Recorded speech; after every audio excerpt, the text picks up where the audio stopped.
হুদ আলাইহিস সালাম কুরআন আল কারীমে উল্লেখিত 25 জন নবীর মধ্য থেকে অন্যতম একজন নবী, যিনি সাইয়েদনা নূহ আলাইহিস সালামের 5টি জেনারেশন পরে আদ জাতির কাছে প্রেরিত হয়েছেন। এবং সাইয়েদনা হুদ আলাইহিস সালামের নামে আল্লাহ তাআলা কালামুল্লাহ মাজিদে কুরআন আল কারীমে একটি সূরাও ডেডিকেট করেছেন, সূরাতু হুদ। এটি কুরআন আল কারীমের 11 নম্বর সূরা। আল্লাহ তাআলা ইরশাদ করছেন, ওয়া ইলা আদিন আখাহুম হুদা, আমি আদ জাতির কাছে হুদ আলাইহিস সালামকে প্রেরণ করেছিলাম।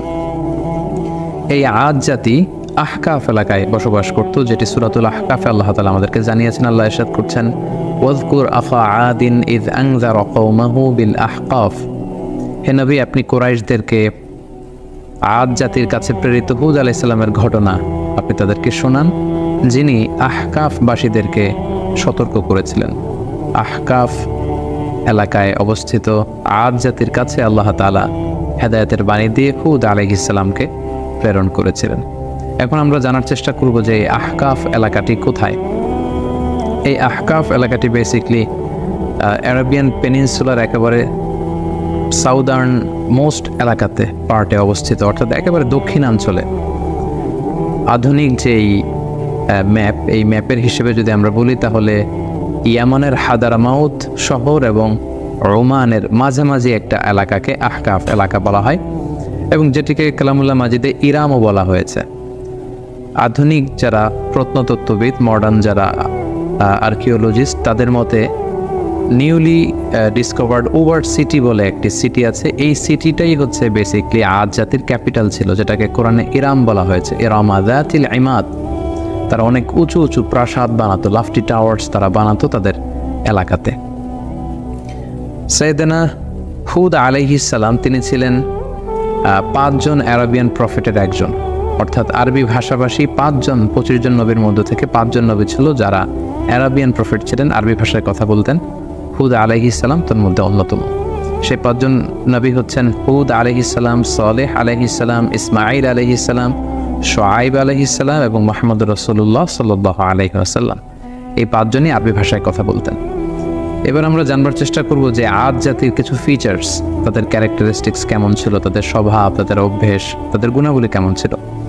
আমরা কালামুল্লাহ মাজিদ থেকে জানতে পারি যে তারা ছিল শাদীদুল বাতশ, খুব শক্তিশালী, খুব মাইটি একটা নেশন ছিল আদ জাতি। এবং তারা ছিল মুত্রিফুন ওয়া আগনিয়া, অত্যন্ত ধনী, বিলাসী জীবনযাপনের অধিকারী তারা ছিল। তাদের আন্ডারে অনেক বাগান ছিল, তাদের এলাকায় অনেক ঝর্ণা ছিল, পশু সম্পদ দিয়ে আল্লাহ তাআলা, কৃষিজ সম্পদ দিয়ে আল্লাহ তাআলা তাদেরকে সমৃদ্ধ করেছিলেন।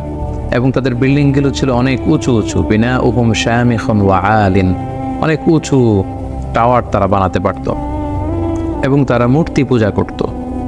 এই হচ্ছে ইন জেনারেল আদ জাতির কিছু বৈশিষ্ট্যের কথা আমরা কোরআন সুন্নাহ থেকে পাই। আমরা যদি সরাসরি কালামুল্লাহ মাজিদের দিকে তাকাই তাহলে দেখব যে কালামুল্লাহ মাজিদ আমাদেরকে বলেছে তারা উঁচু স্থাপনা নির্মাণে খুব পারদর্শী ছিল। এবং সাইয়েদনা নূহ আলাইহিস সালামের কওমের পরেই আল্লাহ তাআলা আদ জাতিকে এই পৃথিবীতে স্থলাভিষিক্ত করেছেন। আল্লাহ তাআলা ইরশাদ করেছেন, ইয জাআলাকুম খুলাফা মিন বা'দি কওমি নূহ ওয়া যাদাকুম ফিল খালকি বাসতা, তোমাদেরকে আল্লাহ তাআলা নূহ আলাইহিস সালামের কওমের পরে পৃথিবীতে স্থলাভিষিক্ত করেছেন, এবং ওয়া যাদাকুম ফিল খালকি বাসতা, তোমাদেরকে আল্লাহ ফিজিক্যালি ওয়েল বিল্ড করেছেন, অর্থাৎ খুব সুঠাম দেহের অধিকারী ছিল আদ জাতির লোকজন। আদ নেশনের লোকজন অত্যন্ত শক্তিশালী সুঠাম দেহের অধিকারী ছিল। এবং সূরা শুআরাতে আল্লাহ তাআলা আদ জাতির ব্যাপারে বলছেন, যাতাবনুনা বিকুল্লি রিইন আয়াতান তা'বাসুন, তোমরা কেন প্রতিটি রোড ক্রসিংয়ে বা প্রতিটি উঁচু জায়গায় কেন তোমরা বড় বড় লাফটি টাওয়ার্স, অনেক উঁচু উঁচু টাওয়ার তোমরা কেন বানাচ্ছ? ওয়া তাত্তাখিযুনা মাসানিআ লাআল্লাকুম তাখলুদুন, আর তোমরা বড় বড় রয়্যাল প্যালেস বানাও, রাজপ্রাসাদ বানাচ্ছ, এবং তোমরা ভাবছো এই প্রাসাদগুলোই তোমাদেরকে পৃথিবীতে চিরকাল বাঁচিয়ে রাখবে, তোমরা চিরকালের জন্য পৃথিবীতেই প্রাসাদের মধ্যে থাকতে পারবে, এমনটি তোমরা ভাবো।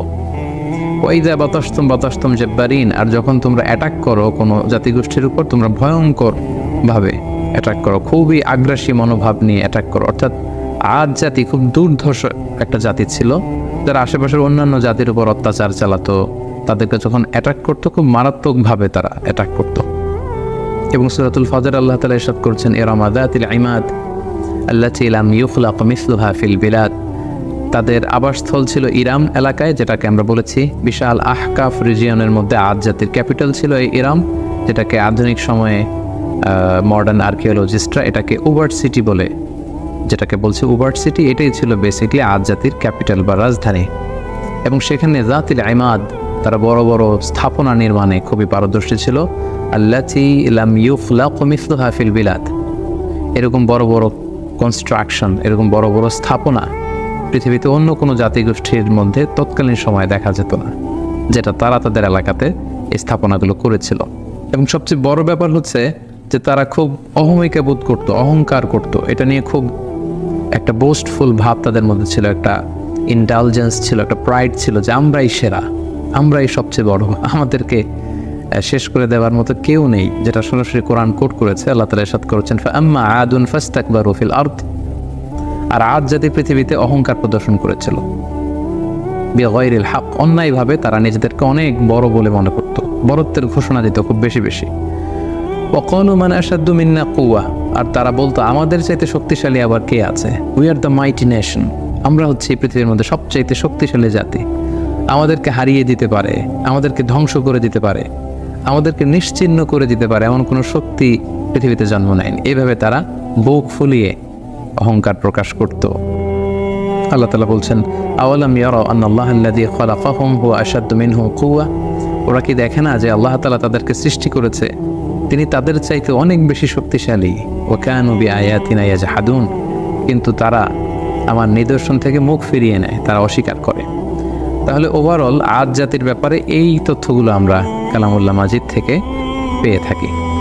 তো এই জাতিগোষ্ঠীকে অহংকার ছেড়ে দিয়ে, এই দাম্ভিকতা ছেড়ে দিয়ে, এই বড়ত্ব ছেড়ে দিয়ে তারা যেন তাওহীদের দিকে ফিরে আসে, শিরকের চর্চা ছেড়ে তারা যেন এক আল্লাহর দাসত্বে বা ইবাদতের দিকে ফিরে আসে। এজন্য আল্লাহ তাআলা সাইয়েদনা হুদ আলাইহিস সালামকে এই জাতিগোষ্ঠীর হেদায়েতের জন্য তিনি আদ জাতির কাছে প্রেরণ করেছেন।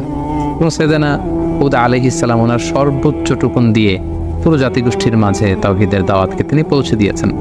সূরাতুল আরাফ আল্লাহ তাআলা ইরশাদ করছেন ওয়া ইলা আদিন আখাহুম হুদা, আমি আদ জাতির কাছে তাদেরই একজন ভাই, অর্থাৎ তাদেরই একজন লোক হুদকে নবী হিসেবে প্রেরণ করলাম। আমরা জানি যে কালামুল্লাহ মাজিদে প্রতিটি জাতিগোষ্ঠীর ক্ষেত্রে আমরা দেখেছি ভিনদেশী কোনো লোককে আল্লাহ তাআলা নবী হিসেবে অ্যাসাইন করেননি, কখনো করেননি, বরং তাদের গোষ্ঠীর মধ্য থেকে, তাদের নেশনের মধ্য থেকে, তাদের কোনো সাব ট্রাইবের মধ্য থেকে তিনি একজনকে তাদের হেদায়েতের জন্য তিনি সিলেক্ট করেছেন, যিনি তাদেরকে জান্নাতের সুসংবাদ দিবেন, জাহান্নাম থেকে ভীতি প্রদর্শন করবেন।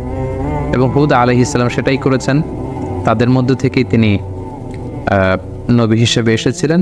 এবং সব নবীরা যে তাওহীদের দাওয়াত দিয়েছেন সাইয়েদনা হুদ আলাইহিস সালাম, সেই তাওহীদের দাওয়াতই তার জাতিগোষ্ঠীর কাছে তিনি পেশ করেছেন। তিনি বলেছেন ইয়া কওমি আবুদুল্লাহ মা লাকুম মিন ইলাহিন গায়রু আফালা তাত্তাকুন, হে আমার জাতিগোষ্ঠীর লোকেরা তোমাদের কি হলো, কেন তোমরা এক আল্লাহকে রেখে দিয়ে এত এত মূর্তির ইবাদত করছো, আফালা তাত্তাকুন, তোমরা কি আল্লাহকে ভয় করবে না? এটা একটা কমন দাওয়াত ছিল সব নবীদের, সব নবীরাই এক আল্লাহর দাস আমাদেরকে বানানোর জন্য পৃথিবীতে এসেছেন। আমরা যেন হাজার হাজার রবকে ছেড়ে দিয়ে, হাজার হাজার মূর্তিকে ছেড়ে দিয়ে, পৌত্তলিকতা ছেড়ে দিয়ে আমরা যেন এক আল্লাহর বান্দায় পরিণত হতে পারি, এটাই ছিল সব নবীদের মিশন এবং ভিশন। পাশাপাশি আমরা জানি যে আদ জাতি খুব শক্তিশালী একটা জাতি ছিল, তাদেরকে আল্লাহ তাআলা অনেক নাজ নেয়ামত দিয়েছেন।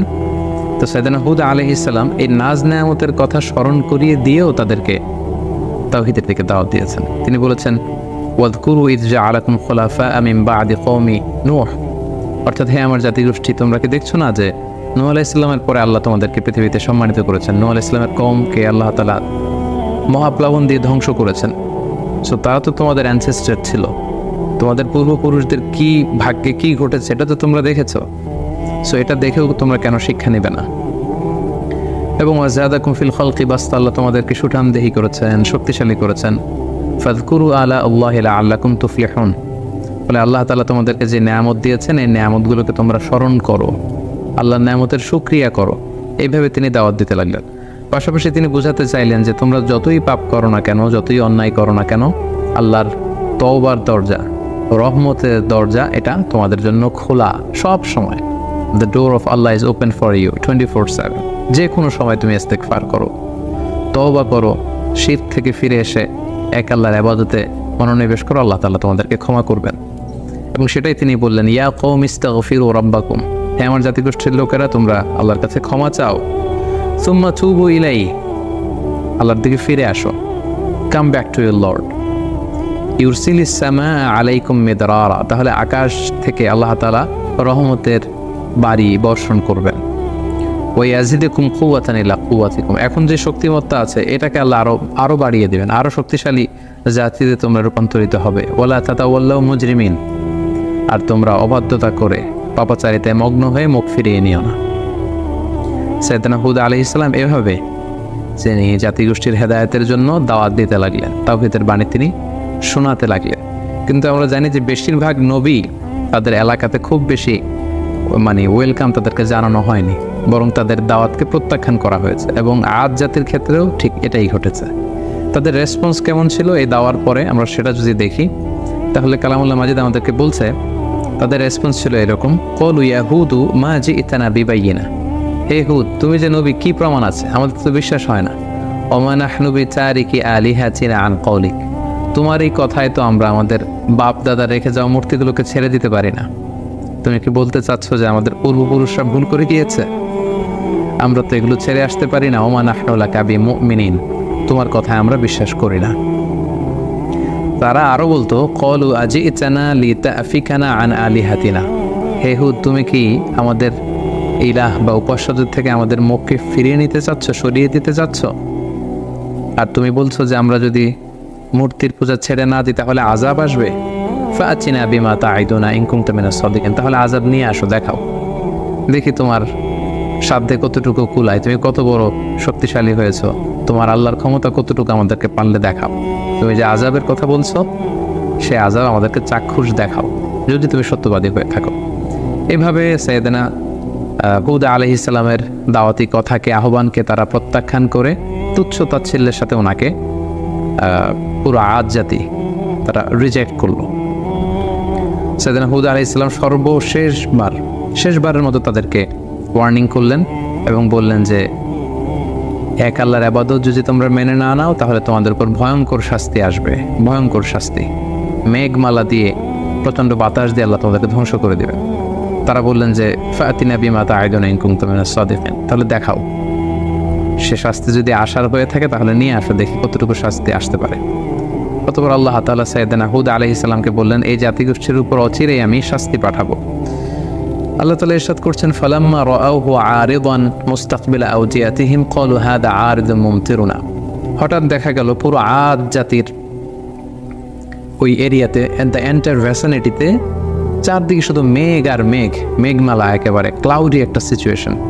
এবং এরকম মেঘমালা তারা কখনো জমা হতে দেখেনি তাদের আকাশে, এবং সেটা দেখে তারা তো মহা খুশি। কারণ এই মরু এলাকাতে যখন মেঘমালা আকাশে উড়ে বেড়ায় এবং সেগুলো যখন ঘনীভূত হয়, বৃষ্টি হয়, এটা তাদের জন্য kind of mercy and blessings, এটা রহমত। কারণ এতে করে তাদের জমিন উর্বর হবে, এতে করে তাদের পশুগুলোর উট, তারপর মেষ, ভেড়া, এগুলোর খাবারের যোগান হবে, গাছপালাগুলো সবুজ তৃণলতায় ভরপুর হয়ে যাবে পুরো এলাকা। তারা এই মেঘমালা দেখে মহা খুশি। তারা এই মেঘমালা দেখে সবাই আনন্দ উৎসবের জন্য ঘর থেকে বের হয়ে আসলো এবং তারা বললো, হ্যাঁ আর মুমতিরুনা, এটা তো চমৎকার মেঘমালা, এই মেঘ থেকে বৃষ্টি হবে আর রহমের বৃষ্টিতে ভিজবে জমিন, আমাদের পুরো জমিন উর্বর হয়ে উঠবে। আল্লাহ তাআলা বললেন, বাল হুয়া মাস্তাআজালতুম বিহি, এটা রহমতের বৃষ্টি নয়, তোমরা যে আযাব চেয়েছিলে যে হে হুদ তুমি পারলে নিয়ে আসো, দেখাও, এটা সে আযাবের একটা নিশানা। আমি প্রচণ্ড বাতাস দিয়ে তোমাদের ধ্বংস করব। রিহুন ফিহা আযাবুন আলিম, অচিরেই এমন বাতাস বইবে যাতে তোমাদের ধ্বংস রয়েছে। ঠিকই সাইয়েদনা হুদ আলাইহিস সালামের যে ওয়ার্নিং পুরো জাতিগোষ্ঠীর জন্য তিনি দিয়েছিলেন যে আল্লাহর ইবাদত যদি তোমরা না করো, মূর্তি পূজা যদি তোমরা না ছাড়ো, এই শিরকের অন্ধকার রাস্তা ছেড়ে তোমরা যদি আলোর পথে না আসো, প্রচণ্ড আযাব তোমাদেরকে পাকড়াও করবে। সে আযাব আল্লাহ তাআলা পাঠাবেন।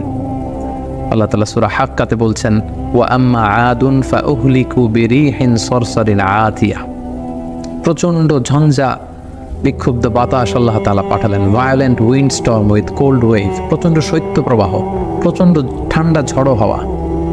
তারা যখন বাইরে বের হয়ে আসলো, প্রচণ্ড গরমের মধ্যে থেকে হঠাৎ করে ওয়েদারটা টার্ন করে ঠান্ডা হতে লাগলো।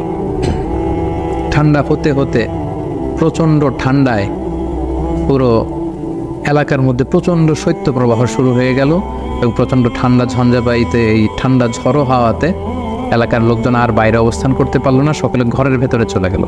আল্লাহ তাআলা বলছেন, সাখখারাহা আলাইহিম সাবআ লায়ালিন ওয়া সামানিয়াতা আইয়াম, টানা 7 রাত 8 দিন এই প্রচণ্ড শৈত্যপ্রবাহে পুরো এলাকাটাকে আল্লাহ নাস্তানাবুদ করে দিলেন। প্রত্যেকটা মানুষ প্রচণ্ড ঠান্ডায় তারা যে যেখানে ছিল প্রত্যেকের ঘরে সেখানে মৃত্যুবরণ করলো। হুসুমান ফাতারাল কওমা ফিহা সারআ। আল্লাহ তাআলা বললেন, নবী আপনি যদি তখন থাকতেন, আদ জাতির উপর এমন ভায়োলেন্ট উইন্ড স্টর্ম আমি পাঠিয়েছি শৈত্যপ্রবাহের সাথে, পুরো নেশন ওয়াইড ডিস্ট্রাকশন ছিল সেটা। আপনি থাকলে দেখতে পেতেন যে ফাতারাল কওমা, পুরো জাতিটা একসাথে ফিহা সারআ, ভূলুণ্ঠিত হয়ে জমিনে উপর হয়ে পড়েছিল, চিৎপটাং হয়ে পড়েছিল। তাদেরকে দেখলে আপনার মনে হতো কান্নাহুম আজাজু নাখলিন খাওয়াবিয়া, এগুলো যেন কেমন যেন ভেঙে যাওয়া খেজুর গাছ। অনেক খেজুর গাছ আছে অনেক দিন পুরনো হয়ে যাওয়াতে এটা ভেঙে মাটিতে লুটিয়ে থাকে, ভুলুণ্ঠিত হয়ে থাকে। পুরো আদ জাতির নাসিবে আমি এটাই রেখে দিয়েছিলাম। প্রচণ্ড ঠান্ডা বাতাসে, প্রচণ্ড ঝড়ো হাওয়া দিয়ে, শৈত্যপ্রবাহের মধ্য দিয়ে, রিহিন সারসার, ঝঞ্ঝা বিক্ষুব্ধ বাতাস দিয়ে আমি এই জাতিটাকে ধ্বংস করে দিয়েছি। এবং আপনি দেখলে বুঝতে পারবেন না পুরো এলাকাটার এমন ভয়ঙ্কর অবস্থা আমি আল্লাহ তাআলা করে দিয়েছি। আপনি দেখলে বুঝতেই পারবেন না যে এখানে এরকম মাইটি নেশন, এরকম শক্তিশালী একটা জাতি এখানে ছিল, এটা দেখে বোঝারই উপায় নেই। সম্মানিত শুধু ঠিক এভাবেই এই পৃথিবী থেকে এরকম একটি মাইটি নেশনের বিদায় ঘটেছে আল্লাহ তাআলার অবাধ্যতার কারণে, অহংকার প্রদর্শনের কারণে। সাইয়েদনা হুদ আলাইহিস সালামের আনিত এই দাওয়াতকে প্রত্যাখ্যান করবার কারণে পুরো জাতিগোষ্ঠীকে আল্লাহ তাআলা ধ্বংস করে দিয়েছে। এই হুদ আলাইহিস সালামের পুরো জীবনী থেকে আমরা কি শিখতে পারি? আমরা যদি কিছু লাইফ লেসন এখান থেকে নিতে চাই তাহলে আমরা প্রথমেই বলবো, 1 নম্বর যেটা আমরা শিখতে পারি যে আল্লাহ তাআলা যদি আমাদেরকে কোনো নেয়ামত দিয়ে থাকেন, আমাদের কৃতজ্ঞ হওয়া উচিত, গ্রেটফুল হওয়া উচিত, শুকরিয়া জ্ঞাপন করা উচিত, শুকরগুজার হওয়া উচিত। তাদেরকে আল্লাহ তাআলা বাস্তাতান ফিল খালক, সুঠামদেহী বানিয়েছেন, শক্তিশালী বানিয়েছেন, বড় বড় টাওয়ার বানানোর সুযোগ করে দিয়েছেন, প্রতিপত্তি দিয়েছেন, শান শওকত দিয়েছেন। কিন্তু তার বিপরীতে এগুলোর শুকরগুজার তারা হয়নি। আল্লাহ তাআলা শুকরিয়া না করে তারা সেখানে অহংকার প্রদর্শন করছিল, নিজেদের বরত্বের ঘোষণা দিচ্ছিল। সো এই শিক্ষাটি আমরা নিতে পারি, আল্লাহর কোনো নেয়ামত পেলে যেন আমরা নেয়ামতের শুকরিয়া করি। আল্লাহ তাআলা বলছেন, লা ইন শাকারতুম লা আযীদান্নাকুম ওয়া লা ইন কাফারতুম ইন্না আযাবি লাশাদীদ। যদি তোমরা আমার নেয়ামতের শুকরিয়া করো, আমি আল্লাহ তাআলা এই নেয়ামতকে আরো বহুগুণ বাড়িয়ে দেব। আর যদি না শুকরি করো তাহলে জেনে রাখো আমার শাস্তি বড় ভয়ঙ্কর। 2 নম্বর যে শিক্ষাটি আমরা পাই সেটা হচ্ছে আমাদের হিস্ট্রি থেকে শিক্ষা নেওয়া উচিত, অর্থাৎ ইতিহাস থেকে আমাদেরকে শিক্ষা নিতে হবে। একটা কথা বলা হয় এরকম যে ইতিহাসের সবচেয়ে বড় শিক্ষা হচ্ছে যে মানুষ ইতিহাস থেকে শিক্ষা নিতে চায় না। কারণ আমরা কালামুল্লাহ মাজিদের আয়াত থেকে আমরা জানতে পেরেছি ইমিডিয়েটলি আফটার কওমে নূহ তারা পৃথিবীতে এসেছিল। আদ জাতিকে আল্লাহ তাআলা নূহ আলাইহিস সালামের কওমের পরেই মহাপ্লাবন দিয়ে যখন পুরো নূহ আলাইহিস সালামের মুশরিক কওমকে আল্লাহ ধ্বংস করেছেন, তারপরে আদ জাতি এসেছিল। সো তাদের হাতের নাগালেই ছিল সেই ঘটনা, কিভাবে বন্যা হয়ে পুরো পৃথিবীবাসী শেষ হয়ে গিয়েছিল আল্লাহ তাআলার অবাধ্যতার কারণে। সো এটা ভুলে যাওয়াটা তাদের জন্য বুদ্ধিমত্তার পরিচয় ছিল না, বরং সেখান থেকে তাদের শিক্ষা নেওয়া দরকার ছিল। সো এটাও আমরা এখান থেকে শিখলাম যে ইতিহাস যেন আমরা ভুলে না যাই, আমরা যেন ইতিহাস থেকে শিক্ষা নিতে পারি। 3 নম্বর যে শিক্ষাটি আমরা এখান থেকে পেতে পারি সেটা হচ্ছে অহংকার এবং ঔদ্ধত্যের শেষ পরিণতি হচ্ছে ধ্বংস। আল্লাহ তাআলা তাদেরকে অনেক শক্তি দিয়েছেন, তারা অনেক শক্তিশালী একটি জাতি ছিল, মাইটি নেশন ছিল, কিন্তু তাদের অহংকার এবং ঔদ্ধত্যের কারণে কিন্তু আল্লাহ তাআলা ধ্বংস করে দিয়েছেন। কারণ অহংকারকারীদেরকে আল্লাহ তাআলা কখনোই পছন্দ করেন না। হাদিসে কুদসিতে সুনান ইবনে মাজায় একটি হাদিস এসেছে, হাদিসে কুদসি, সেখানে আল্লাহ তাআলা ইরশাদ করছেন, আল কিবরিয়া উরিদাই, অহংকার হচ্ছে আমার চাদর, ওয়াল আযামাতু ইজহারি, আর বড়ত্ব হচ্ছে আমি আল্লাহর লুঙ্গি। ফামান নাযাআনি ওয়াহিদাম মিনহুমা আলকাইতুহু ফিন নার ওয়ালা উবালি, যে আমার এই চাদর ধরে টান দেয়, অর্থাৎ যে অহংকার করতে চায়, যে নিজেকে নিজের বরত্বের ঘোষণা দিতে চায়, সে কেমন যেন আমার চাদর, আমার লুঙ্গি ধরে সে টান দিচ্ছে। সো যে আমার অহংকারের এই চাদর ধরে টান দেয় তাকে আমি জাহান্নামে নিক্ষেপ করব। ওয়ালা উবালি, আই ডোন্ট কেয়ার। আল্লাহ বলেন তাদের দিকে আমি ভ্রুক্ষেপ করব না। বিশ্বনবীর জন্য মানুষের কত ভালোবাসা, বিশ্বনবীর জন্য মানুষের কত মায়া, আর তার বিপরীতে আবু জাহিলার প্রতি ঘৃণা গোটা বিশ্বের মানুষের আসলে নেই। কারণ আবু জাহিল বলো জঙ্গি, বিশ্বনবী বলো মুজাহিদ, ঠিক না? ফেরাউন হচ্ছে জঙ্গি আর মুজাহিদ হচ্ছে সাইয়েদনা মুসা আলাইহিস সালাম, সাইয়েদনা ইব্রাহিম আলাইহিস সালাম হচ্ছে মুজাহিদ। তাহলে জঙ্গিটাকে নাম বলেন, আরো জোরে বলেন। এখনো যারা ইসলামের পক্ষে কথা বলে তারা মুজাহিদ। আজকের এই ইদ্রিসিয়া বাগানে যারা এসেছে প্রত্যেকটা দিনের এক একটা মুজাহিদ চিল্লায়, ঠিক না? আর যারা ইসলামের বিপক্ষে কথা বলে, ইসলামের বাস দিতে চায়, এক একটা জঙ্গি চিল্লায়, ঠিক না?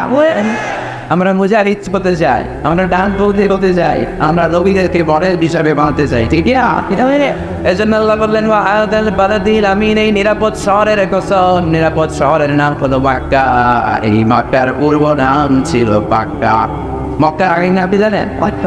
বাক্কা। ইন্না আউয়ালা বাইতি উদিআ লিন-নাস লাল্লাযী বিবাক্কাতা মুবারাকা, নিশ্চয় পৃথিবীর প্রথম ঘর এটা আমি মক্কাতুল মুকাররমায় সেট আপ করেছি। আর মক্কার আগের নাম ছিল বাক্কা।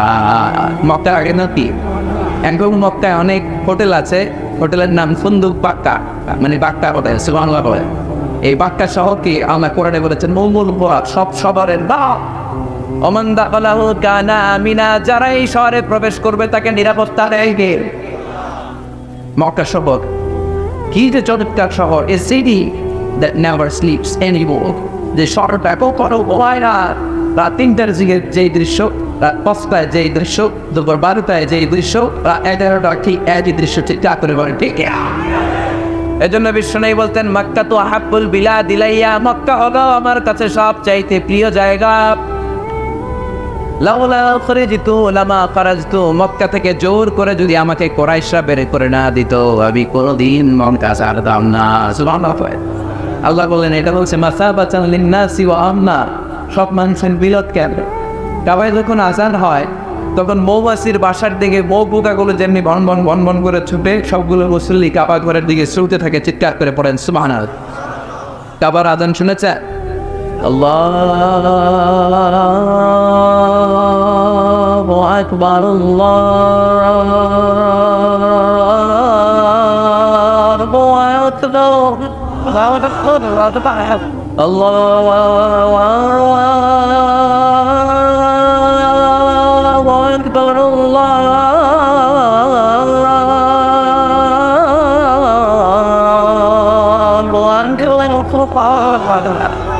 যখন ছিল মেসফাগানোর দিয়ে, সারে আলিজরা দিয়ে, গাছরা দিয়ে, জানোয়ার দিয়ে, আজিয়ার দিয়ে সবগুলো মানুষ বলবুতার মতো কাবার থেকে যেতে শুরু করে, চিৎকার করে পড়েন সুবহান।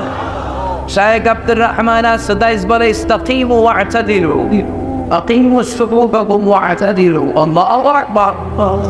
আল্লাহু আকবার বললে লক্ষ লক্ষ মুসল্লিরা কাবার চারদিকে সেনাপতির কমান্ড আসার সাথে সাথে যেমনি মুহূর্তের মধ্যে গোল হয়ে দাঁড়িয়ে যান, সবগুলো মুসল্লি লক্ষ লক্ষ মুসল্লি 5 সেকেন্ডের ব্যবধানে সব গোল হয়ে দাঁড়িয়ে যায়, ঠিক যায়। সুবহানাল্লাহ সুবহানাল্লাহ। এজন্য আল্লাহ বলেন এটা হলো বরকতের জায়গা, নিরাপত্তার জায়গা। প্রতিদিন কাবা ঘরকে কেন্দ্র করে রব্বুল আলামিন 120টা রহমত নাযিল করে থাকে। কয়টা? জোরে বল।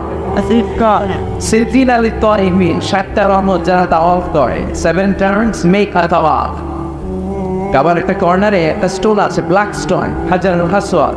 এটাতে কিস করলে জীবনের সব গুনাহ এই স্টোন, এই পাথরটা টেনে নিয়ে যায়।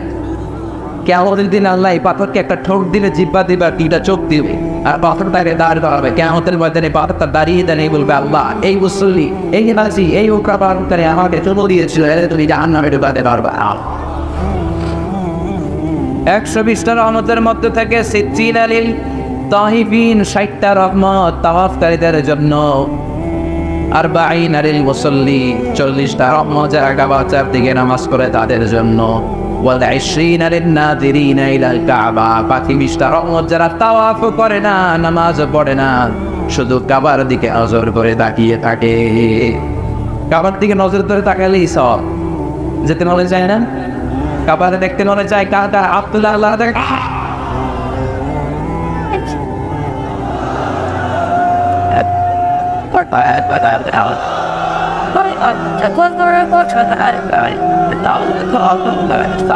course, it was like, there was not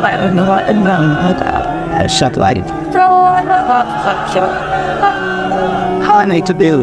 That's it. I want to stop. Well, I decided dog. এই দাওয়ার চেহারার জন্য আমাদের নসিব হয় আওয়াজ করে সবাই পড়ে না আমিন। এই এজন্য আল্লাহ তিন জায়গার কসম কাটলেন, ফিলিস্তিনের কসম, তিন জৈতুনের কসম, তুর পাহাড়ের কসম, মক্কাতুল মুকাররমের কসম। তিনটা কসম কেটে আল্লাহ বলেন লাকাদ খালাকনাল ইনসানা ফি আহসানি তাকওয়িম। সুবহানাল্লাহ। কসম কাটলেন তিনটা, চিৎকার করে বলতে হবে কয়টা? তিনটা কসম কেটে কত গুরুত্বপূর্ণ একটা কথা বলবেন, এটা না শুনেই চলে যাবেন। আল্লাহ বললেন লাকাদ খালাকনাল ইনসানা ফি আহসানি তাকওয়িম, আমি মানুষকে অসাধারণ চমৎকার এক আকৃতি দিয়ে তৈরি করেছি। মানুষের আকৃতি গঠন যে কত সুন্দর আপনি কল্পনাও করতে পারবেন না। যারা হিউম্যান অ্যানাটমি, প্রাণীবিদ্যা বা মরফোলজি, আকৃতি সংক্রান্ত জীববিদ্যা নিয়ে পড়াশোনা করে তারা বুঝবে মানুষের চেহারার সাথে পৃথিবীর কোনো প্রাণীর কোনো মিল আছে? পৃথিবীর সবগুলো কুকুরের কেন্দ্রীয় চেহারা তাই হবে, পৃথিবীর সব ছাগলের চেহারা একটা, সব গরুর চেহারা একটা হবে, কিন্তু পৃথিবীতে 700 কোটি মানুষের বসবাস, একটা মানুষের চেহারার সাথে আরেকটা মানুষের চেহারার মিল আছে? আরো কত 700 কোটি পৃথিবীতে ছিল, এখন কবরবাসী। আরো কত 700 কোটি কিয়ামতের আগ পর্যন্ত আসবে। একটা মানুষের চেহারা নিউ প্রিন্টের সাথে, ডিজাইনের সাথে পৃথিবীর আরেকটা মানুষের চেহারার পুরো মিল আছে। আবার পৃথিবীর সবগুলো প্রাণীর মাথা থাকে নিচের দিকে, গরুর মাথা থাকে এমনি, ছাগলের মাথা থাকে এমনি, কিন্তু মানুষকে উঁচু মাথা করে দাঁড়িয়ে থাকার সুযোগ করে দিয়েছে কে? আবার মানুষকে আল্লাহ বানিয়েছে আশরাফুল মাখলুকাত, গোটা বিশ্বের সব সৃষ্টির সেরা। এজন্য নূরের ফেরেশতাও মানুষকে সেজদা দিয়েছে, চিল্লায় করে ঠিক না? তুমি মাটির আদমকে প্রথম সৃষ্টি করিয়া ঘোষণা করিয়া দিলে শ্রেষ্ঠ বলিয়া, তাই তো নূরের ফেরেশতা করে আদমকে সেজদা, তাই তো নূরের ফেরেশতা করে আদমকে সেজদা, সবার চেয়ে সম্মান দিলে মাটির আদমকে। পড়ে আল্লাহু আল্লাহু তুমি জানলে শেষ করা তো যায় আগে তোমার গুণগান। আল্লাহু আল্লাহু একজনের চেহারার সাথে আরেকজনের চেহারার কোনো মিল আছে? চিল্লায় করে। এই জন্য রব্বুল আলামিন বলেন ওয়ামিন আয়াতিহি খালকুস সামাওয়াতি ওয়াল আরদি ওয়াখতিলাফু আলসিনাতিকুম ওয়া আলওয়ানিকুম ইন্না ফি যালিকা লা আয়াতিন লিল আলামিন। আল্লাহ বলেন আমার সৃষ্টির মধ্যে অন্যতম সৃষ্টি আকাশ জমিন সৃষ্টি, মানুষের ভাষার ভিন্নতা, গায়ের ভিন্নতা। এই যে বাঙালিরা আমরা বাক্যন ভাষায় কথা বলি, চিৎকার করে বলেন আমাদের ভাষা কি? ইংল্যান্ডেও কি বাংলায় কথা বলে? সিঙ্গাপুরে? আপনার একটু মনে করছেন পৃথিবীর সবাই বাংলাদেশে কথা কয় না, এক একজনের ভাষা এক একটা। আমি সর্বপ্রথম বাংলাদেশ থেকে বের হয়েছি 2008 সালে। আমি মিশরে যখন যাই গভর্নমেন্ট স্কলারশিপে, তো অর্থ মন্ত্রণালয় 2007-এ আমি ফার্স্ট হলাম সারা বাংলাদেশ, আল্লাহর মেহেরবানি। তখন ইজিপশিয়ান গভর্নমেন্ট আমাকে স্কলারশিপ দিয়ে পৃথিবীর সবচেয়ে বড় যে university, Al Azhar university, the biggest and the oldest Islamic university ever in the world, ওটাতে নিয়ে গেল। তো 11 জনের এক বাহিনী নিয়ে আমরা গেলাম 2018 সালের শুরুর দিকে। তো ওই প্রথম আমার বিদেশের সফর।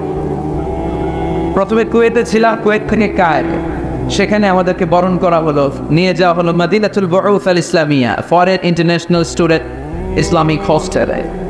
এই প্রথম আমি বিদেশিদের মাঝখানে যে এদিকে আবিষ্কার বলল, এইদিকে তাকায়, ওইদিকে তাকায়, সুবহানাল্লাহ। কতজন নেয়ামত, এক একজন এক এক ভাষায় কথা কয়। আমি বাংলায় বললে আমার ইংল্যান্ডের ফ্রেন্ডরা বুঝে না, আবার ইংল্যান্ডের ফ্রেন্ডরা ইংরেজিতে বললে আরবরা বুঝে না, আর আরবরা যখন একটা হাবিবি আহমেদ কয়েস এরকম বলা শুরু করে চাইনারা বুঝে না, আর চাইনারা যখন একজন আরেকজনের সাথে ইয়াম ফিয়াম জিয়াম খিয়াম খিয়াম এরকম শুরু করে আমরা কিছুই বুঝি না। এই যে ভাষার ভিন্নতা, এটার তাফসীর আমি ভালো বুঝতে পেরেছি যখন মিশরে গিয়েছি। এরপরে আল্লাহ বললেন ওয়াখতিলাফু আলওয়ানিকুম, তোমাদের চামড়ার ভিন্নতা, আমার চামড়া যেমন আপনার চামড়া তেমন, ওনার চামড়া তেমন। এক বাবার 5 ছেলে, একটা কাপড়া আর একটা কালা আর একটা শ্যামলা। আসসালামু আলাইকুম। ওইখানে যে আমি প্রথম আফ্রিকান ছেলেদের দেখলাম। আমি প্রথম যেদিন গেলাম মাগরিবের নামাজে আমরা যখন ঢুকেই দেখি আল্লাহু আকবার, students of more than 100 nationalities they are coming to offering salah of maghrib। মাগরিবের নামাজ পড়ার জন্য হোস্টেল থেকে, যে হোস্টেলে ঢুকলাম 100টা দেশের ছাত্র থাকতো, 100টারও বেশি। এদিক থেকে চায়নারা আসতেছে, ওইখান থেকে Indonesia, Singaporean, American, Australian, Bangladeshi, Pakistani, African আসতেছে। এই প্রথম আমার জীবনে আমি নিকো মানুষ দেখেছি, কালো মানুষ।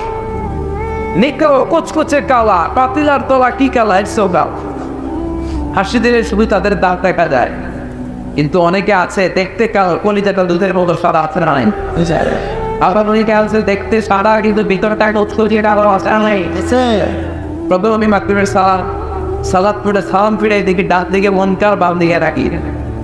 ডান দিকে আফ্রিকান ইয়া বড় কুচকুচে কাল, বাম দিকে আরে আফ্রিকান। আমি দেখে দিচ্ছি তো দৌড়ান কে আপনার বন্ধু, দুই বই কয় কি ভাই আমার বন্ধু বললো, হ্যাঁ 100টা বেশি দেশের ছাত্র এখানে পড়বেন, সব তো বাঙালিরা না। এই প্রথম আমি কুচকুচে নিখল লোকদের দেখেছি। আমার পাশের রুমে থাকতো এক চায়না, তার পাশে পাকিস্তান, তার পাশে সেনেগালের এক ফ্যামিলি রাজকে। সেনেগালের রাজধানী হলো ঢাকার। তো ও বললো ওই ছেলেটার নাম হচ্ছে আব্দুল ফাত্তাহ। আমার বলে মিজান, আমার বাবা সেনেগালের সবচেয়ে বড় মুফাসসির। সেনেগালের নির্বাচনের আগে, নির্বাচনী প্রচারণার আগে শহরের মন্ত্রীরা আমার বাবার কাছ থেকে দোয়া নিয়ে তারপরে নির্বাচনী প্রচারণায় নামে। বুঝতে পারলাম সব দেশেই ক্ষমতায় যাওয়ার জন্য ইসলামরে তেল মালিশ করা দরকার আছে না।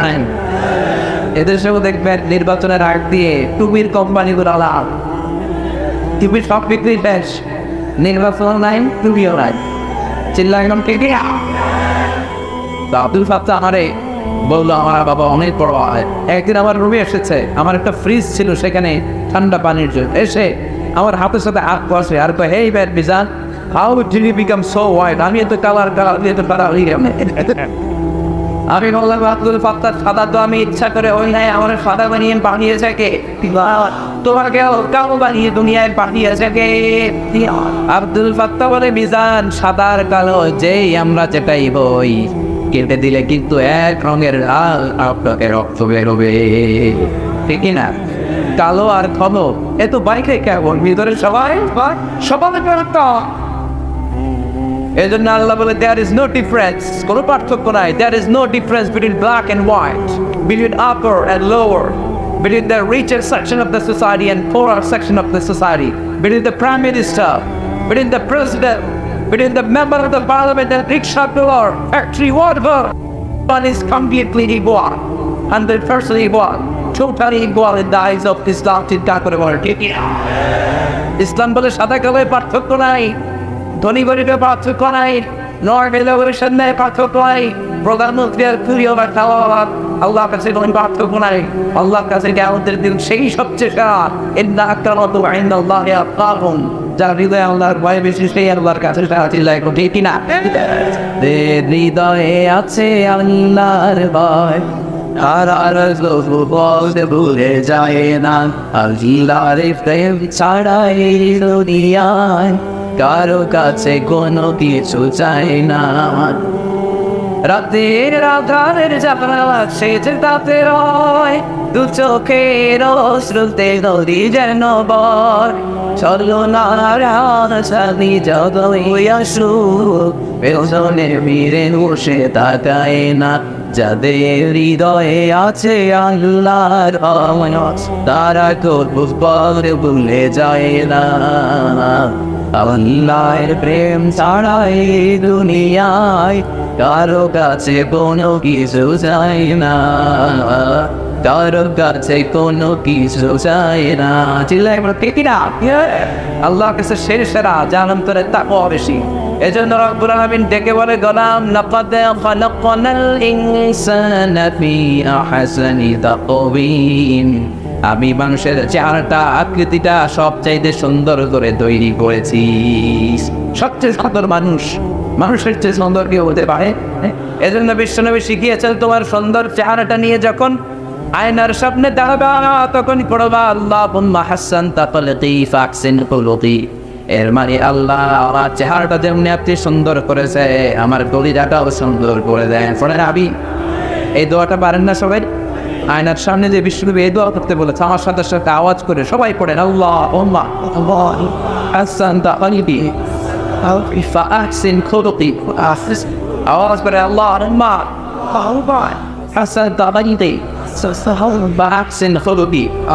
হে আল্লাহ, আমার চেহারা যেমনি সুন্দর করেছ, আমার চরিত্রটাও সুন্দর করে দাও। আল্লাহ বলতেন মানুষের চেহারাটা যে কত সুন্দর মানুষ জানেন? এই যে সেটিং, যেখানে চোখ দরকার ওইখানে চোখ দিয়েছে গে, নাক দরকার নাক দিছে গে, মুখ দরকার মুখ দিছে গে, কান যেখানে দরকার কান দিছে গে। দেখেন এই যে কানের সেটিংটা কত অসাধারণ।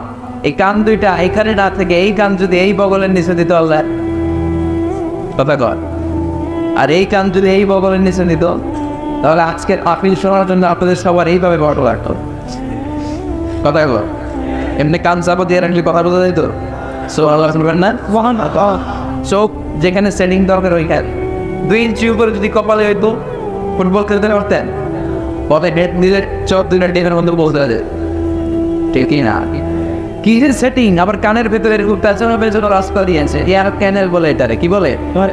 অনেকে মনে করে এমনি এমনি দিস মাথা এমনি এমনি কিছুই দেয় না, সবগুলোর পেছনে কোনো ডিফেক্ট আছে, কারণ আছে।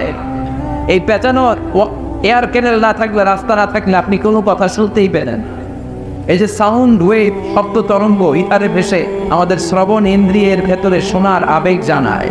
আমি কথা বললে এটাই ক্যানেল দিয়ে ঘুরে ঘুরে যেতে হবে। এই ক্যানেল যদি কাইটা দেওয়া হয়, আপনি হয়ে যাবেন কাঁটাটা রঞ্জা। কি হবে? কিছুই শুনতে পাবেন। এটা লাগ, এটা দিয়ে ঢুকবে, ঢুকে ভিতরে একটা এয়ার ড্রাম আছে। কি আছে? ড্রাম আছে। এই ড্রামের ভেতর দিয়ে এই সাউন্ড ওয়েভটা ঘুরতে থাকে, ঘুরে আমাদের দেহে 206টা হাড়টি, দেহের সবচেয়ে ছোট হাড় বা হাড়টিটা লাগানোর ভেতরে মেজ, ওই হাতের আবার 3টা পার্টিশন, আউটার ইয়ার, মিডল ইয়ার, ইনার ইয়ার। আউটার ইয়ারে নক করে, মিডল ইয়ারে নক করে, এরপরে ইলেকট্রিক্যাল সিগন্যালের মাধ্যমে এই সাউন্ড ওয়েভ, শব্দ তরঙ্গ ট্রান্সমিট হয়ে ব্রেইনের হেয়ারিং নার্ভ, শুনবার যে স্নায়ু, ওই স্নায়ু ভেতরে ঢুকে আজারের দিকে তাকায় আছেন আর মজার মজায় শুনতেছেন। এগুলো এমনি মজায় মজায় ঠুকে নাই, এই সবগুলো কারিশ পাকা। এজন্য এই কান দিয়ে মুসলমান কোনোদিন হিন্দি গান শুনতে পারে না, ওই কান দিয়ে মুসলমান না চলে দুম শুনতে পারে না। এই কান দিয়ে কি শুনতে হবে? কোরআনের আয়াত, ঠিক না? যেন কানে শুনি সদা তোমার কালাম, এ খোদা চোখে যেন দেখি শুধু কোরআনে আয়াত শোনো, আমার মোনাজাত শোনো শোনো ইয়া ইলাহি, আমার মোনাজাত শোনো, আমার মোনাজাত। বলেন আমি আরো আমি আল্লাহ রাব্বুল আলামিন বলেন আলাম তাজআল লাহু আইনাইনি ওয়া লিসানান ওয়া শাফাতাইনি ওয়া হাদাইনাহু নাজদাইন। আল্লাহ বলে আমি কি তোরে চোখ দেই নাই? চোখ দিয়েছে কে? 2 মিলিমিটার ডাইমেনশনের ছোট্ট চোখ। এই বাইরে জেনে দেখি সূর্যের দিকে তাকালে সূর্যের হতে নেই। মেগাপিক্সেল ক্যামেরার ছবিটারে সুন্দর বানায় না? এক একটা চোখের ভিতরে আল্লাহ 475 মেগাপিক্সেল ঢুকে আছে। Human eyes can identify more than 10 million colors. আমাদের এই চোখ দিয়ে আমরা খালি চোখে 10 মিলিয়ন, 1 মিলিয়নে 10 লক্ষ, তার মানে 1 কোটিরও বেশি ধরনের রং শনাক্ত করতে পারে সুবহানাল্লাহ পড়ে। এরপর আল্লাহ বললেন জিহ্বা যে এখানে সেটিং এর দরকার ওইখানে করুন। দেখেন এই জিহ্বার উপরের দিক দিয়ে খাবারের স্বাদ নেওয়া যায়, জিহ্বার তলা দিয়ে খাবারের স্বাদ পাওয়া যায় করে না। জিহ্বার উপরে যদি আপনি মিষ্টি রাখেন, মিষ্টি পাওয়া যাবে না, টক রাখলে টক, কিন্তু জিহ্বার তলার ভিতরে মিষ্টি ঢুকে গেলে ওর স্বাদ পাওয়া যায়। এই জিহ্বার 5 স্কয়ার সেন্টিমিটারে আল্লাহ টেস্ট বাদ রেখে দিয়েছে 184টা। সেই হিসাবে আমাদের ছোট্ট জিহ্বা দিয়ে আমরা 10,000-এরও বেশি খাদ্যের স্বাদ নিতে পারি। ঠিক আপনি বলেন সুবহানাল্লাহ। এজন্য আল্লাহ ডেকে বললেন লাকাদ খালাকনাল ইনসানা ফি আহসানি তাকওয়িম, মানুষকে আমি চমৎকার একটা আকৃতি দিয়ে তৈরি করেছি। সুবহানাল্লাহ। আমি একদিন ভাবলাম যে এতগুলো ব্যান্ডিং আল্লাহ দিল কেন? এই দেখেন হাতের এখানে হাঁটকে এটার নাড়ানো যায়, এদিকে টুইস্ট করা যায়, ঠিক আছে? আবার কবজি টুইস্ট করা যায় না? কবজি টুইস্ট না করলে ক্রিকেট খেলার সময় বল করতে পারতেন? স্পিন বল কর, leg spin, off spin, pace ball, googly ball, আসলে নাই কি না? এরপর আমি ভাবলাম যে আল্লাহ এত ব্যাটিং দিলে এখানে একটা এটা টুইস্ট করা যায়, লিগামেন্ট গুলো নয়, এখানে একটা ভাঙা, এতদিন ভাঙা দিল। পরে হিসাব করে দেখি এগুলোর কাজের অভাব নাই। এই ছোট আঙ্গুল দিয়ে ইশারা দিয়ে মানুষকে দেখানো যায়, আবার পিছন থেকে এগুলো মারা যায় জোরে কম কত কাজ। আবার কেমন করে আসলে নাই বাধার পরে এই আঙ্গুলের মধ্যে অন করে আপনার ব্যাগ করে নিয়ে আসে। মহিলারা এই আঙ্গুল দিয়ে কি সুন্দর কাঁথা সেলাই করে, সার্জারির মতো, অপারেশনের মতো সূক্ষ্ম থেকে সূক্ষ্ম কাজগুলো ফিজিশিয়ান যারা ডাক্তাররা তারা এই আঙ্গুলের পূজায় করে দেয়। আবার আঙ্গুলের হাতের চিপার মধ্যে যদি রং কিলি পাওয়া যায়, আঙ্গুল দিয়ে সুন্দর ছবি আঁকার সুযোগ আছে নাই? আবার ক্রিকেটের মাঝখানে 2 আঙ্গুল তুললে ছক্কা হয়ে যায়, একটা তুললে ঠিক কিনা বের হয়ে যাও তুমি আউট। এইভাবে আঙ্গুল তোলা মানে কি? লাইট। এটা কি? ডিসলাইক। এটা কি? ভিক্টরি, বিজয়। দেখবেন যার কাছে দিয়ে যেতে তার করে না থাকে আসলে নাই। অবিন্দারকে বিজয় দান করে কে? এই যে স্বাধীনতা যুদ্ধে বিজয় লাভ করেছে, বিজয় দিয়েছে কে? সাগরের রক্তের বিনিময়ে বাংলার স্বাধীনতা দিলেন যিনি। আল্লাহ তোমাকে বলবো না, আল্লাহ তোমাকে বলবো না, এক সাগরের রক্তের বিনিময়ে বাংলার স্বাধীনতা দিলেন যিনি। আল্লাহ তোমাকে বলবো না, আল্লাহ তোমাকে বলবো না। মুমিনদেরকে বিজয় দেয় কে? কিন্তু মুমিনদেরকে ধৈর্য ধারণ করা লাগবে, মুমিনের মতো মুমিন হওয়া লাগবে, পাক্কা মুমিন হওয়া লাগবে। আযাব গজব অত্যাচার দেখে মুমিন কখনো হতাশ হয়ে যায় না, ঠিক না? ওয়ালা তাহিনু ওয়ালা তাহজানু ওয়া আনতুমুল আ'লাউনা ইন কুনতুম মুমিনিন। হতাশ হয়ো না, চিন্তিত হয়ো না, বিজয় তোমাদের হবে। কালিমার পতাকায় বাংলার জমিনে পথ পথ করে উঠবে, চিল্লায় বলে, ঠিক না? কোন এলাকায়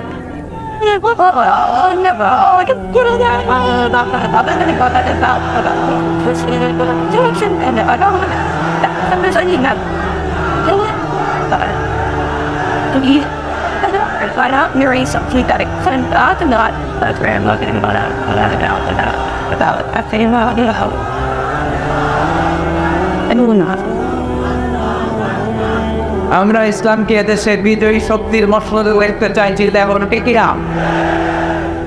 কেউ যদি মজলুম হয়, মজলুমের রক্ত যদি জমিনে লাগে, ওই জমিনের ক্ষমতা আল্লাহ মজলুমদের হাতে তুলে দেয়।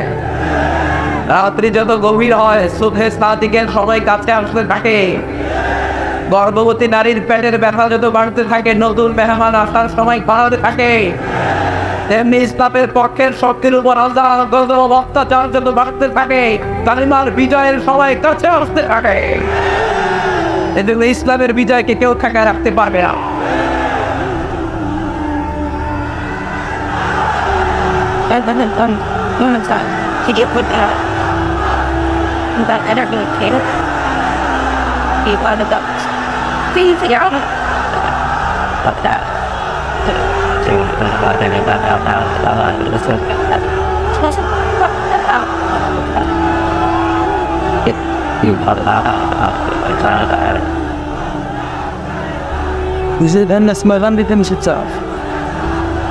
আল্লাহ এদেশে তুমি কালেমার পতাকাকে বিজয়ী বেশে আমাদেরকে দেখার তৌফিক দান করো। সবাইকে একসাথে ইসলামের পক্ষে থাকার তৌফিক দান করো। যারা এদেশের ফৌজদার মসনদে বসা, তারা যেন ইসলামের পক্ষে থেকে কাজ করতে পারে তৌফিক দান করো। প্রশাসনের বাইরে যারা আছে তারা ইসলামের পক্ষে থাকতে পারে তৌফিক দান করো। আমাদের নিরাপত্তার জন্য যে পুলিশ ভাইয়েরা, মিডিয়ার ভাইয়েরা, র্যাবের ভাইয়েরা, সেনাবাহিনীর ভাইয়েরা আমার দেশের সীমানা যারা পাহাড় দেয়, ইসলামের জন্য তাদেরকে কবুল করে নাও। এজন্য রব্বুল আলামিন বলেন, লাকাদ খালাকনাল ইনসানা ফি আহসানি তাকওয়িম। মানুষকে আমি চমৎকার আকৃতিতে তৈরি করেছি। এরপরে তাকে আমি আমার পশ্চাৎমুখী করেছি। ভালো হলে মানুষ অনেক ভালো, খারাপ যদি হয় মানুষের চেয়ে খারাপ আর হয় না, ঠিক না? এটার দুইটা তাফসীর। এক তাফসীর বলছে মানুষের চেহারা অনেক সুন্দর, এই সৌন্দর্য ফুটে ওঠে যৌবনে। আর যখন যৌবন ফুরিয়ে বার্ধক্যে মানুষ পৌঁছে যায় তখন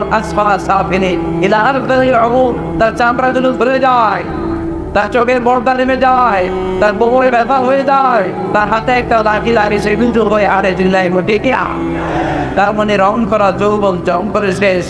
আজকের ক্ষমতা কালকে নাও থাকতে পারে, জিল্লায় ঘটে কিনা? আজকে যেমন সৌন্দর্য কালকে সৌন্দর্য নাও থাকতে পারে।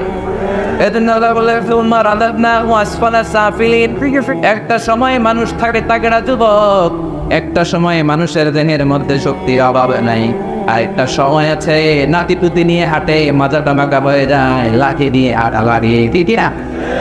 এটা একটা অপশন। আরেকটা অপশন হচ্ছে মানুষ যদি ভালো হয় ফেরেশতার চেয়ে ভালো, মানুষ যদি খারাপ হয় ফেরেশতার চেয়েও খারাপ, ঠিক না? A lion never kill a lion. An elephant never kills an elephant. A dog never kills a dog. একটা কুকুরে মারে না, সিংহরে মারে না, হরিণে মারে না, হাতিরে মারে না, কিন্তু মানুষকে মারে। একটা হাতি আর একটা হাতিরে 20 টুকরা 40 টুকরা 30 টুকরা করে না, কিন্তু একটা মানুষকে শুধু সময় মারেই না, 30 টুকরা 40 টুকরা করে বস্তাবন্দি করে। মানুষ জনপদের পর জনপদ নিশ্চিত করে দেয়, বোমা মেরে শহর উড়িয়ে দেয়, মানুষ মেরে বেসা কার করে দেয়, ঠিক না? এজন্য আল্লাহ বলে মানুষকে অনেক সম্মান দিলাম, সুন্দর চেহারা দিয়ে বানালাম। মানুষ যদি খারাপ হয় মানুষ অনেক খারাপ হয়ে যায়। তবে ইল্লাল্লাযীনা আমানু, যারা ঈমান এনেছে, ওয়া আমিলুস সলিহাত, নেক কাজ করেছে, ফালাহুম আজরুন গায়রু মামনুন, তাদের সওয়াব কোনদিন শেষ হবে। যারা ঈমান আনে, যারা সৎ কর্ম করে, তাদের স্থান জান্নাত। চিৎকার করে বলতে হবে তাদের স্থান কি? মালিক তুমি জান্নাতে, তোমার কাছে আমায় একটি ঘর বানিয়ে দিও, একটি ঘর বানিয়ে দিও।